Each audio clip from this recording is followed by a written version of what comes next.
Bonjour à toutes et à tous, bienvenue sur ma chaîne. Donc aujourd'hui, je vais commencer cette vidéo par vous présenter mes meilleurs vœux pour cette année 2025. Qu'elle soit bonne pour vous et pour vos proches. Et on va commencer du coup donc cette petite vidéo sur un effondrement de la normalité niveau 4. Donc pour moi, qu'est-ce qu'un effondrement de la normalité à ce niveau-là? On a vu que le niveau 1, c'était vraiment problème, alors on va dire personnel, un style incendie, choses comme ça. Le niveau 2, on est passé sur un effondrement, et on va dire au niveau départemental, voire peut-être régional. Sur le niveau 3, là, on va être plutôt sur l'effondrement un petit peu national, voire continental. Et là, le niveau 4, du coup, on est sur un effondrement qui est plutôt mondial. Donc, quelles peuvent être ces causes d'effondrement au niveau mondial? Donc, elles peuvent être multiples. Catastrophes, grosses catastrophes naturelles, du genre grosse éruption de caldeira, comme ils ont aux États-Unis, Yellowstone. Qui, on sait, peut nuire en cas de grosses éruptions au niveau mondial. Recouvrir, allez, on va dire, l'hémisphère, une bonne partie de l'hémisphère nord sous une épaisse couche de fumée qui ne permettra plus au soleil de percer et qui du coup ne permettra plus de cultiver, hein, tout simplement. On peut avoir également une guerre au niveau mondial, hein. On sait que notre pays a fait les frais 2 fois de ces conflits. Qu'est-ce qu'on peut avoir également des pandémies, hein. On l'a vu avec le Covid, donc avec un taux de mortalité assez faible. Mais on peut avoir une nouvelle pandémie avec la facilité de transmission d'un Covid et un taux de mortalité un peu plus important du style Ebola, hein. Si je ne vous dis pas de bêtises, Ebola, on a plus de 50% de mortalité si vous l'attrapez. Donc il faut un petit peu tout envisager. On peut avoir également des catastrophes. Alors là, je vais aller très loin dans mon raisonnement, mais cosmiques. On sait que il y a déjà une météorite qui a annihilé la vie sur Terre, quasiment toute la vie sur Terre, il y a quelques milliards d'années. On a quand même maintenant les outils pour pouvoir essayer de les repérer, choses comme ça, mais les repérer, c'est une chose, agir dessus, c'est une autre. Est-ce qu'on a les moyens d'écarter ces catastrophes-là? Je suis tombé la dernière fois sur une émission, alors très intéressante, mais un peu poussée à l'extrême. Même chose sur les catastrophes cosmiques du genre pulsar. Alors je pourrais plus vous expliquer dans les détails justement les détails, mais voilà, des rayons, alors je sais plus, je crois que c'est rayons gamma, mais je suis vraiment plus sûr, je voudrais pas vous dire de bêtises, qui peuvent se déplacer du coup sur des centaines de milliers, de milliards très certainement de kilomètres, et qui peuvent tout balayer sur leur passage. Du genre, voilà, ça, malheureusement, on est dans l'axe du rayon, l'atmosphère terrestre est soufflée. Donc là, du coup, hein, vous doutez un petit peu des conséquences, hein, plus d'oxygène, plus de choses comme ça. Donc fin de l'humanité. Donc comme je vous disais, je pousse mes réflexions là vraiment très loin. Je sais que ce sont des choses qui ont quand même peu de chances d'arriver. Au plus ou moins, on sait que en ce moment, avec un petit peu les tensions, la guerre mondiale n'est pas là. Hein. Je pense pas qu'on en arrive jusque-là, mais depuis quelques années, on y est quand même jamais été aussi proche. Donc là, quelle préparation on pourrait avoir donc sur ces différents scénarios? Donc sur les premiers, alors on va dire pandémie, on va dire allez, tempête solaire qui nous crame, grosse tempête solaire qui nous crame la totalité de nos installations électriques. Une guerre également. Et le plus logique pour moi, comme pour le scénario niveau 3, ça sera dans un premier temps de rester chez moi. J'habite en montagne, vous le savez, je vous l'ai répété plusieurs fois. En termes de sécurité et d'autonomie alimentaire, entre mes stocks et les connaissances un petit peu que j'ai, je mourrai pas de faim. Voilà. Malgré que mes stocks aient pas mal diminué, là on a eu une deuxième moitié 2024 un peu compliquée avec beaucoup de frais. J'étais bien content d'avoir des stocks, ça m'a permis de passer les fins de mois sereinement. Donc très important les stocks. Petite parenthèse, hein, je crois que je vous l'ai déjà dit dans ma précédente vidéo, mais avoir au minimum un mois de stock d'avance, et vraiment c'est le minimum, hein. C'est pas trop mal. En cas vraiment de gros pépins financiers, voilà, vous n'avez pas à vous inquiéter, vous savez que vous avez ce qu'il faut dans le garde-manger. Alors ça ne sera pas forcément des choses fraîches, ça ne sera pas forcément des choses très saines, mais vous pourrez nourrir votre famille sans problème. Comme vous voyez, donc là je vous ai sorti un peu des petits exemples que moi j'ai dans le stock. On a des soudes déshydratés qui en termes nutritifs ne sont pas exceptionnels, mais qui remplissent quand même le ventre. J'avais pas mal de farine. Donc ça, pour tout, hein, confectionner du pain, faire des pâtes, un petit peu épaissir vos plats, les sauces, les choses comme ça. Très bien. Pareil, hein, du thon en boîte. Bon, on sait que malheureusement le thon en boîte c'est pas foufou, hein, c'est plein de saloperies. Mais pareil, ça vous permet d'agrémenter un plat de pâtes, vous faire une pizza avec la farine. Il y a multiples utilités. Même chose pour les sardines. Donc ça, moi j'adore. Les enfants sont un petit peu moins friands, ma femme non plus. Moi j'adore ça, les sardines. Donc parfait, hein. Donc des pâtes, bien sûr. J'en avais plusieurs kilos, il m'en reste quelques-uns, mais c'est des stocks que je vais refaire au fur et à mesure. Donc, même chose, je vous ai déjà présenté, hein, les petites boîtes de macros, ça c'est juste, pour moi c'est magnifique, j'adore ça. Les enfants, ma femme n'aime pas ça, mais moi je kiffe ça. Hein. Au vin blanc, à l'escabèche, pardon, la moutarde, enfin il y en a pas mal de sortes. Des petits haricots cuisinés à la tomate. Des boîtes de saucisses lentilles, de cassoulet, de raviolis, de cannelloni. C'est pas exceptionnel, mais voilà, en cas de pépin, vous arrivez en fin de mois, vous avez dépassé votre plafond de découvert parce que il nous saigne, hein, en ce moment, hein, on le sait tous.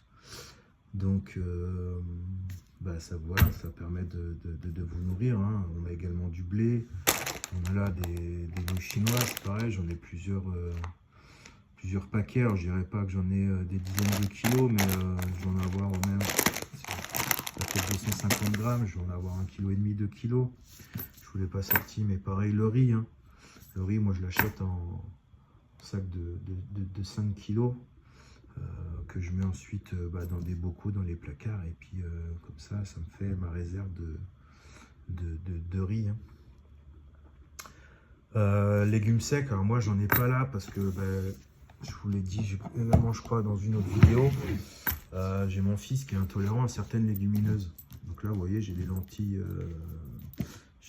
mais mon fils peut pas en manger. Donc j'en ai mais j'en ai très peu. Voilà. Ma fille adore ça, donc je l'en prive pas. Là on va en manger sur cette boîte là à 3. Et puis mon fils, je lui fais des pâtes, ou je lui fais du riz, ou je lui fais autre chose, je lui fais de l'éblis, il adore l'éblis. Donc pareil, hein, haricots secs, lentilles sèches, je vous ai pas sorti non plus, boîtes de haricots verts, boîtes de petits pois, des épinards en boîte également. Moi je sais que je connais un maraîcher et plusieurs éleveurs. Mon maraîcher, je vais lui acheter les carottes, je fais les purées de carottes, on met ça au congélateur et puis pareil, quand on arrive, on ne sait pas quoi faire manger le soir par exemple, ou que là ces derniers mois on arrive en fin de mois et qu'on ne sait pas trop, qu'on peut pas aller trop faire les courses, écoutez on ressort ce qu'on a dans le congèle. Hein. Là j'avais acheté il y a un peu moins d'un an un demi-agneau, j'avais acheté également un 8e de bœuf. Donc là, 8e de bœuf, je ne sais plus combien de kilos de viande ça m'a fait, mais on a terminé le dernier rôti à Noël. Et j'avais acheté ça il y a, pareil, un peu moins d'un an. D'où l'importance également d'avoir des moyens de conservation également. Moi, je sais que j'ai investi dans un beau petit congélateur, là, un petit congélateur cube, qui me permet de mettre pas mal de choses dedans. Viande, légumes, voilà. C'est pas les plus gros qui existent, mais pour moi et ma petite famille, ça suffit pour l'instant. Je comptais peut-être acheter plus gros, mais en fait, en termes de place, je me suis rendu compte que j'avais nulle part où le mettre.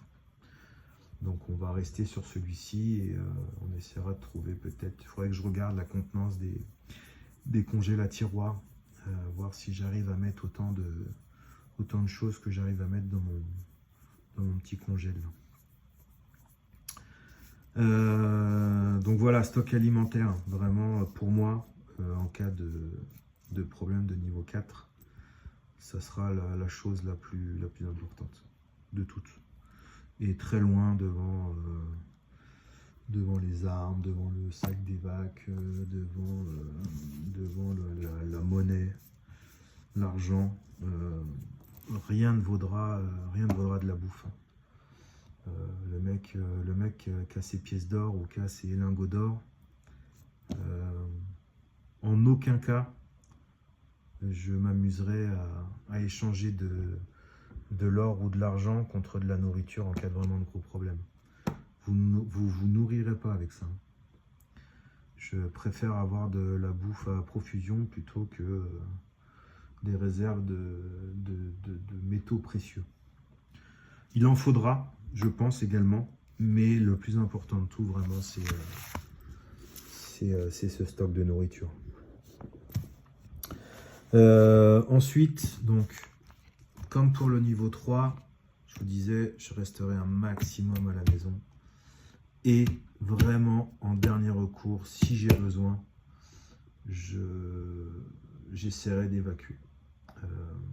Moi, comme tout le monde, j'ai mes petits plans d'évacuation. Mais le souci, c'est que je dois faire énormément de distance. Ma belle famille est à 900 km de chez moi, ma famille proche est safe et à 700 km. J'ai deux frangines qui habitent en ville, donc elles savent que voilà, on est vraiment aux prémices des prémices. Avant même qu'il y ait quelque chose de déclaré ou quoi, soit elles viennent me rejoindre, soit elles vont rejoindre ma famille. Alors elles me prennent un peu pour un fou, mais tant pis, je préfère passer pour un fou parano plutôt qu'un jour, être pris de court. Voilà, je leur ai toujours dit, vraiment, en cas de, si vous sentez que ça commence à... Il vaut mieux, voilà, il vaut mieux partir le plus vite possible, quitte à revenir après si c'est moins grave que prévu. Mais dans les grosses agglomérations où elles habitent, le taux de survie en cas de gros effondrements, il va être bien en dessous de la moyenne, je pense. Sachant tous les loulous qu'on a en ville, là, tous les débris, les charognards, enfin bon, bref. Même quelqu'un que vous connaissez, hein, et qui dans la vie est votre ami, même si moi j'ai envie de faire confiance à l'être humain, toujours une petite méfiance. Si le gars a faim, si le gars doit nourrir sa famille, attention au comportement qu'il peut avoir. C'est pour ça que le stock est important, parce que pour le coup, on peut, et il faudra, je pense, essayer d'aider un minimum les gens.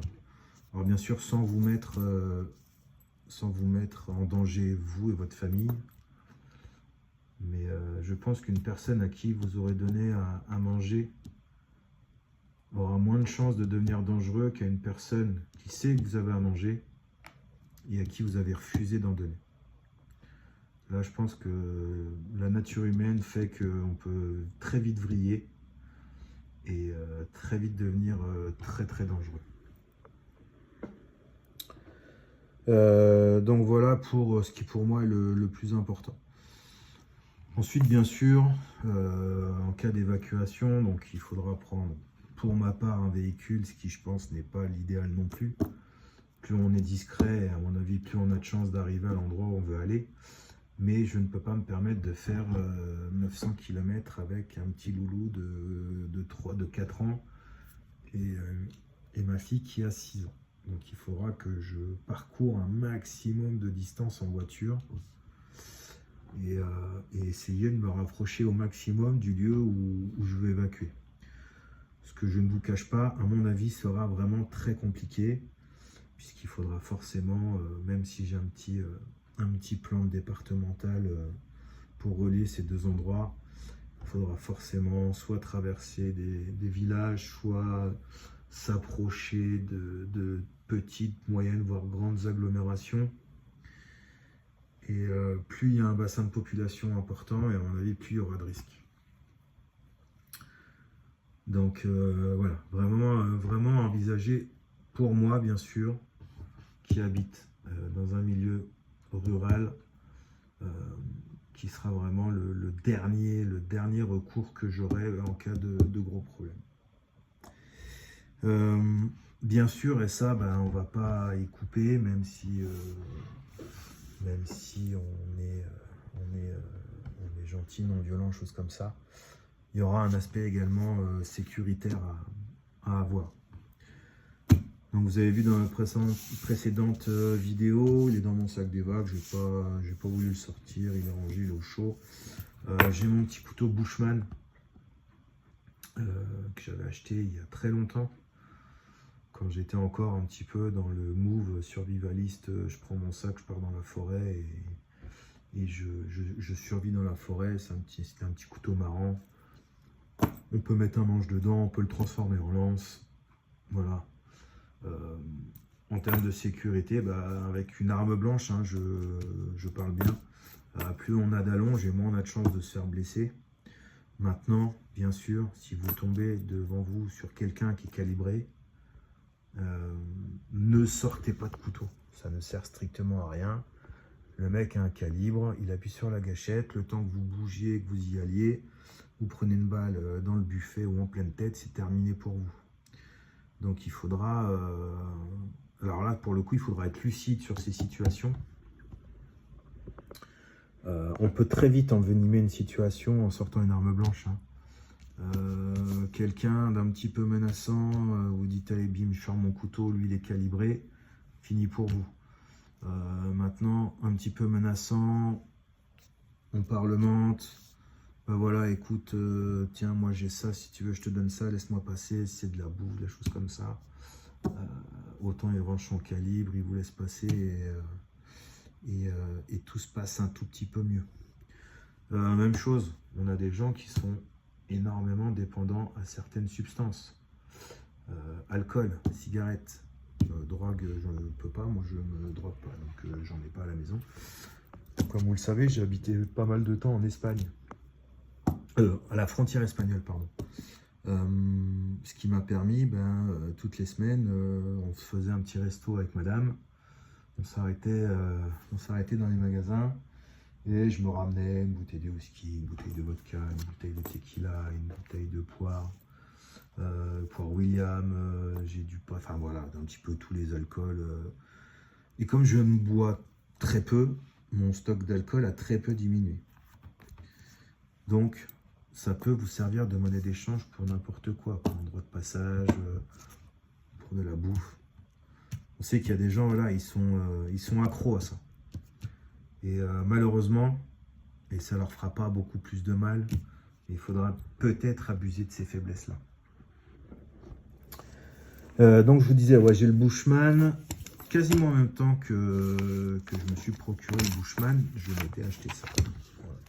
Un petit cabas. Donc là, pas du tout un couteau de survie, hein, c'est plutôt un couteau tactique, on va dire ça. Même s'il pourrait faire l'affaire pour des petits travaux dans la nature. Voilà, c'est pas un couteau qui est vraiment fait pour, mais on pourrait s'en servir quand même un petit peu. Donc voilà, hein, pareil, hein, couteau, on va dire à double tranchant, c'est sans jeu de mots, hein, mais vraiment faire attention dans les situations où vous devrez sortir ça. Bien entendu, en cas d'évacuation niveau 2 ou 3, vous le laissez, on n'y touche pas, on le laisse à la maison. Vous vous promenez avec ça là, police, gendarmerie, ils vous tombent dessus, c'est fini pour vous. Déjà, je crois que c'est, je sais plus, c'est 150 € non maintenant. Quand vous vous promenez avec un Opinel, si vous sortez ça, ça va vous faire bizarre. Et avant-dernier petit moyen de défense au cas où, un petit coup de coupe. Un grand coup de coupe. Un Gerber. Donc il fait 6. Pareil, hein, que j'avais acheté encore dans les premières années où je m'intéressais au survivalisme. Ça fait presque 15 ans maintenant. Même un peu plus. Mon petit délire, forêt, on survit dans la forêt. Voilà, ce qui maintenant n'est plus du tout d'actualité. Alors vous verrez pour les plus jeunes, hein, plus vous vieillirez, moins ce délire de je prends mon sac à dos et je me casse en forêt sera d'actualité. En tout cas, moi, ça a été un petit peu mon évolution dans le survivalisme. Donc pareil, hein, qui peut dissuader hein, en cas de souci, mais bon, je vais me répéter, mais vous tombez sur un gars qui est calibré, votre coupe, sans vouloir être vulgaire, vous pouvez vous le foutre au cul. Il vous servira pas à grand chose.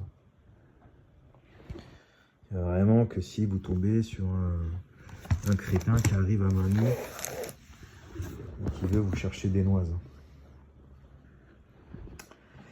Et alors le quatrième moyen de défense, je vous l'ai pas sorti, je vous ferai la présentation plus tard, ça fera l'objet d'une autre vidéo.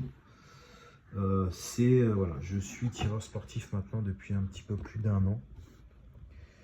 Et donc ma première arme que je me suis procurée, c'est un petit fusil 22 long vif qui en termes de tireur sportif et je pense même de survivalisme est assez intéressant.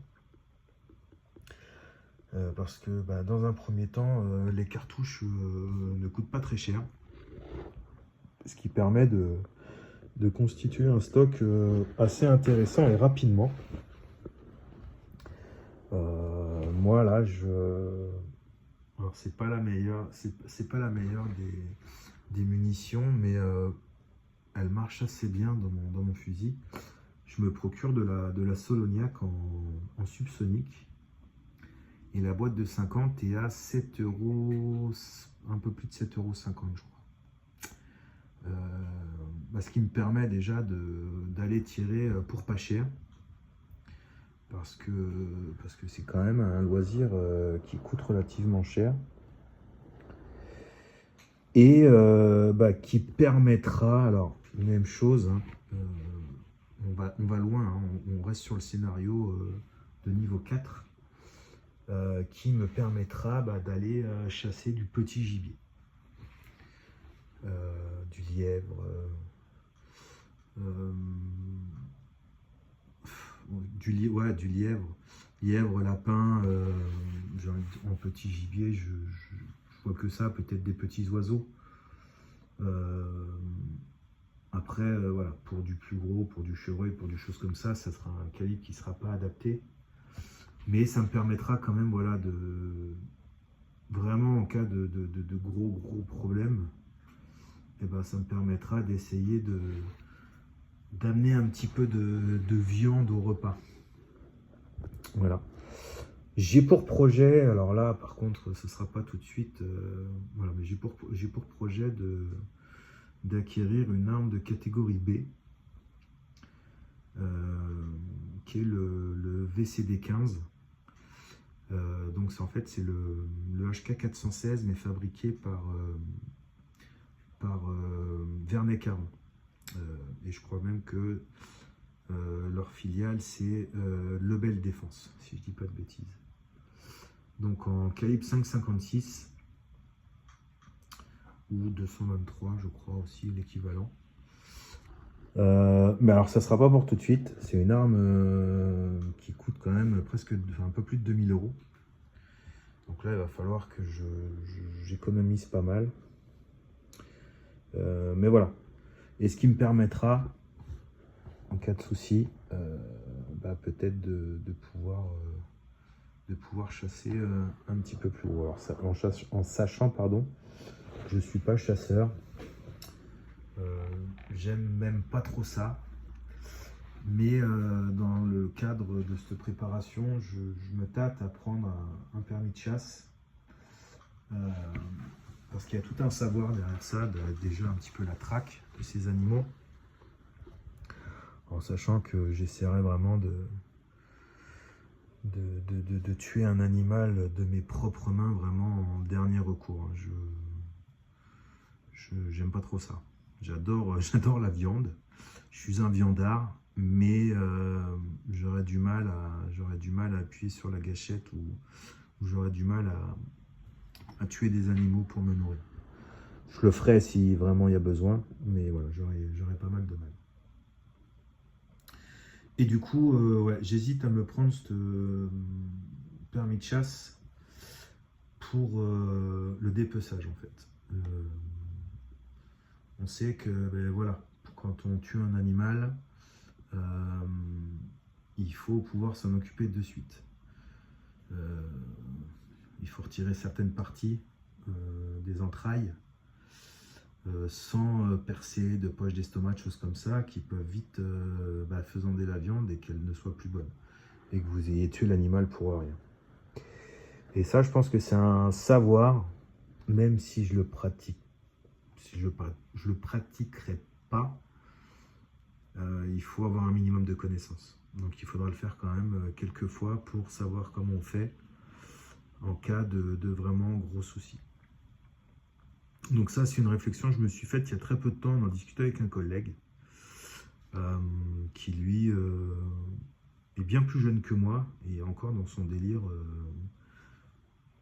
Gros problème, je m'en vais en montagne Et puis je lui ai exposé un petit peu, moi, ce que je pensais. Il me dit, ah oui, c'est vrai. Enfin, il avait quand même ses arguments, mais a acquiescé certains des miens.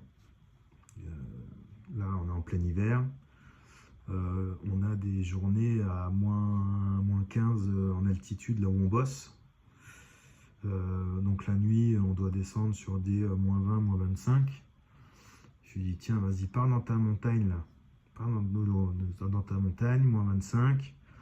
Même si tu as un duvet, machin truc, un jour, 2 jours, 3 jours, 15 jours, un mois, je pense que ça commencerait à être difficile pour toi. Il m'a sorti ses arguments que je comprends très bien, qui ne sont pas mon point de vue, mais que je comprends très bien. Chacun a ses opinions. Mais il a quand même acquiescé un petit peu les arguments que j'avais. Voilà, voilà. Que dire d'autre Que dire d'autre sur ces... à part que là, il n'y a pas vraiment comment dire, il n'y a pas vraiment de préparation optimale. Tout va vraiment dépendre un petit peu de la situation de l'effondrement, de votre situation personnelle, de l'endroit géographique où vous habitez.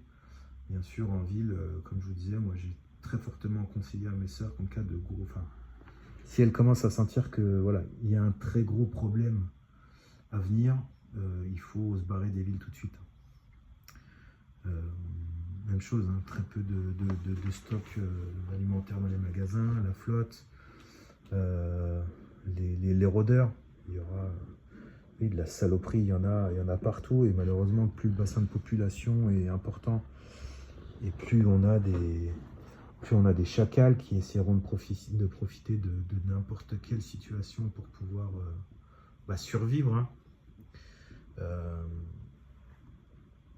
Donc là, après, à vous un petit peu de vous préparer en fonction de vos situations.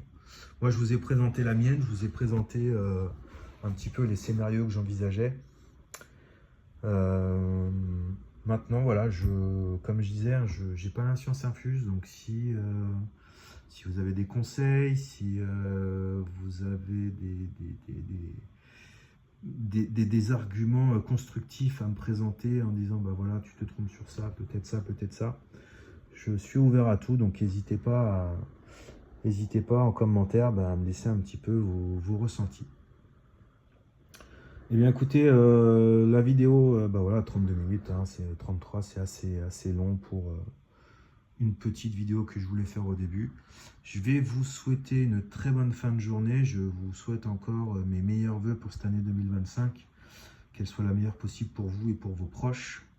Et je vous dis à très bientôt dans une prochaine vidéo.